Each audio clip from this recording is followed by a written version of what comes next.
राधे राधे दोस्तों, स्वागत है आपका हमारे चैनल पर। आज हम बात करेंगे राधा अष्टमी के बारे में, जो हमारे ब्रजमंडल में जन्माष्टमी से भी कहीं बड़ा उत्सव है। राधा अष्टमी वह पवित्र दिन है जब हमारी प्यारी राधा रानी ने इस पृथ्वी पर अवतार लिया।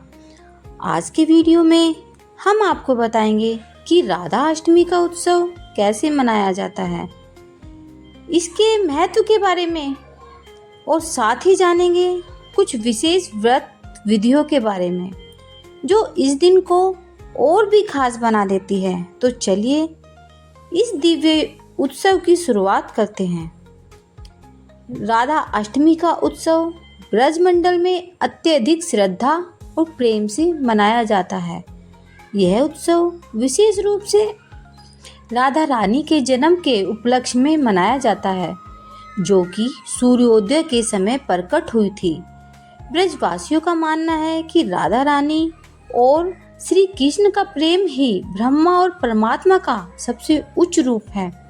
इसी कारण राधा अष्टमी के दिन भगवान श्री कृष्ण और राधा रानी दोनों का अभिषेक और पूजन किया जाता है। तो अब जानते हैं राधा अष्टमी पूजा विधि के बारे में, जो इस दिन को और भी खास बनाती है। राधा अष्टमी पर रात्रि में श्री कृष्ण का जन्मोत्सव मनाया जाता है, लेकिन राधा रानी का प्रादुर्भाव सूर्योदय के समय होता है। इस दिन हमें विशेष ध्यान रखना चाहिए कि सूर्य उदय के बाद अर्थात सुबह 4:30 बजे के आसपास राधा रानी का अभिषेक करें। सुबह 4:30 बजे राधा रानी का पंचामृत अभिषेक करें, फिर उनकी सुंदर श्रृंगार पूजा करें और उनका भोग अर्पित करें। इसके बाद राधा रानी की आरती गाकर नृत्य गान से उत्सव मनाएं।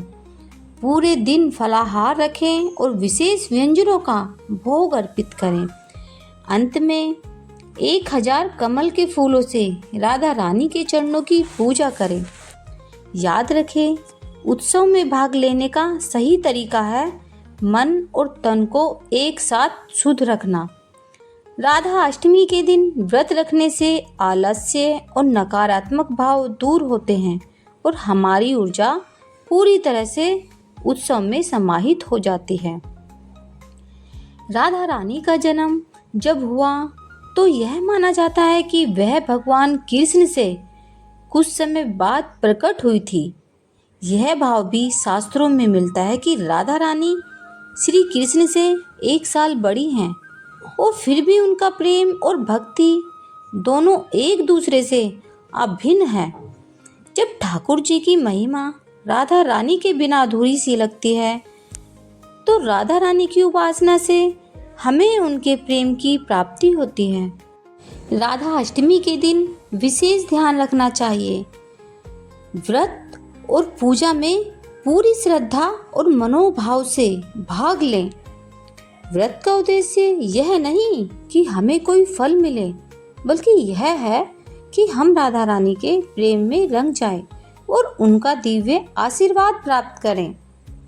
राधा अष्टमी पर यदि आप किसी संत या ब्राह्मण को दान करते हैं, तो वह आपके जीवन में पुण्य और सुख का संचार करता है।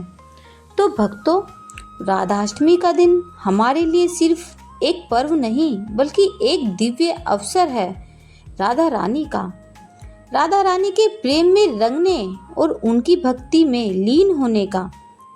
इस दिन जो सच्चे मन से व्रत करता है, वह जीवन में कभी भी सुख, समृद्धि और शांति से वंचित नहीं रहता। हमेशा याद रखें, राधा कृष्ण की उपासना से ही असली प्रेम और भक्ति की प्राप्ति होती है।